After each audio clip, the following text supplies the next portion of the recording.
Folks, here's another conversation that we had yesterday. And this, of course, was with Attorney Ben Crump. And we were discussing the very issue of a legal strategy when it comes to dealing with these various issues of these race massacres. So here's my discussion with Attorney Ben Crump.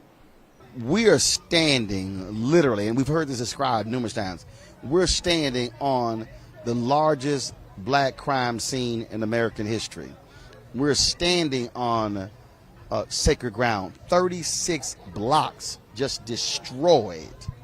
Yeah, really, Roland, when you think about all the cases you and I have worked on over the years, whether it be George Floyd, Breonna Taylor, Trayvon, Terrence Crutcher, any of them, this is 100 times worse, because not only did they kill and murder those individuals, they murdered the community, and in many ways, they destroyed the black culture that was the foundation for black prosperity, and it's impacting us 100 years later. So thank you for always being on the spot, first of all, when it comes to uplifting our people. But thank you most importantly, Roland Martin, as we take a page from our Jewish brothers and sisters, when they talk about the Holocaust, this was a Holocaust situation, and they say, never forget and never again.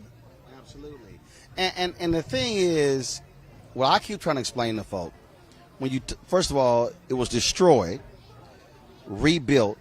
Those black folks, the insurance company wouldn't pay, but they were paying on those insurance claims, those insurance payments. They got no assistance. Rebuilt it.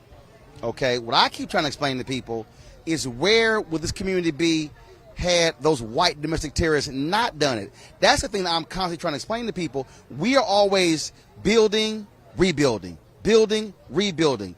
We don't have a continuum of 2-3 generations without having to rebuild because of white supremacy. Absolutely. And Roland, Attorney Monique Preston and I were talking about this. You really talking about a legal case, because when you think about being able to transfer wealth to your children and your descendants, well, that's what they would have been able to do in the Greenwood community. I mean, they had some of the most prosperous businesses in the United States, and they were not able to leave their children anything after they dropped bombs on this community. And it goes back to, slavery. The reason white people have all this wealth, generation after generation gave houses, businesses, bank accounts, land, exactly, land. And what did we have to give our children? Clothes, yeah, a watch, clothes, a watch, or something along those lines. Yeah, and so that's what we're fighting, and that's why we make the case for reparations, because they have never tried to repair the harm. America, you owe a debt, as Dr. King said, to black people in America. And Black Wall Street here in Tulsa, Oklahoma, Exhibit 1. What let's say going forward, let's say what, and I keep asking people this here, we're commemorating, but what should we be doing and talking about June 2nd, June 3rd, June 4th? Because it's one thing to do this on an annual basis, but my deal is, what do you do in between the commemorations? Yeah. That's an excellent point. We need to go ahead and file lawsuits, legal documents, because this is America. We're supposed to be a nation of laws. So we believe we have the legal right to get reparations. H.R. 40 that Congresswoman Sheila Jackson Lee is sponsoring. We need to be working, talking to all our Congress people, because right now, Roland, whether it's George Floyd, for Justice and Policing Act, or reparations, this is our time, this is our summer. If we don't seize this moment before America move on to infrastructure, before they move on to what they're doing with Putin and everything, we will lose the opportunity. So everything we can get in this month of June, it is crucial. Well, this is the battle. Well, that's why what I'm framing this is that this should be considered the third reconstruction. And we should be looking at this as a 20, 30-year thing. The first reconstruction was 10 to 12 years. The second one, 14 to 20. This should be seen in that same vein. Yeah.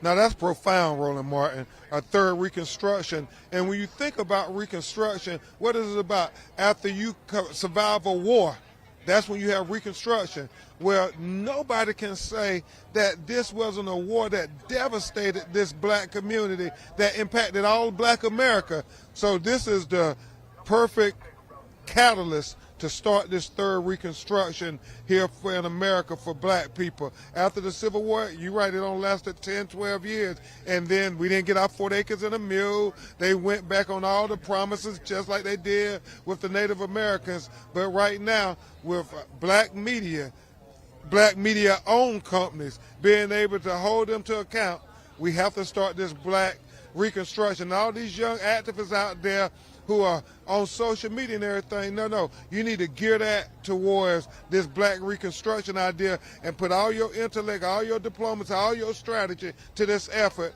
that will last beyond a tweet. Absolutely. Ben Crump, always a pleasure, man. Hey, I appreciate it. Hey, thank you for being there with George Floyd family. We went to the White House and covering it live. You know, people as far as Germany took your live feed and put it on their newscast. Only you, Roland Martin. Appreciate it, baby. I appreciate it. All right, brother. Love you. Folks, back to our Roland Martin Unfiltered video in just one moment. Racial injustice is a scourge on this nation, and the black community has felt it for generations. We have an obligation to do something about it. Whether it's canceling student debt, increasing the minimum wage, or investing in black-owned businesses, the black community deserves so much better. I'm Nina Turner, and I'm running for Congress to do something about it.